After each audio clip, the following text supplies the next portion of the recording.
Vorbim despre democrație și drepturile omului. În ciuda faptului ceea ce ați văzut în zona Patarât, vi se pare că oamenii de aici au dreptul ca și oamenii de la oraș? So we are talking about democracy and human rights.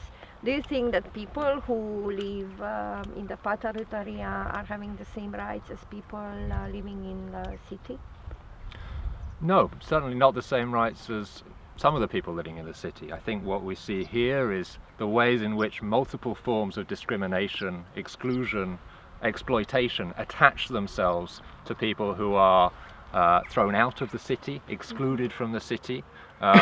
That situation, unfortunately, is not unique to Cluj-Napoca.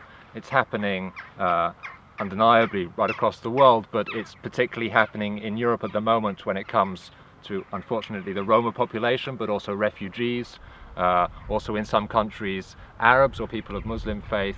Each time a group is singled out and in some way excluded, they get burdened with a whole series of contradictions that come out of the way our current economic and democratic systems work. Avem un proiect în zona metropolitană Cluj care ni se zice că pentru toată zona Patarât vor să facă 32 de locuințe sociale, care 16 vor fi la țară și 16 la oraș.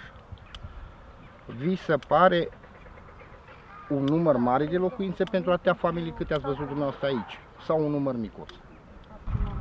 I think that any solution to a situation like this has to be made including the voices of the people who are concerned. That's also about the democratic rights of the citizens of this country.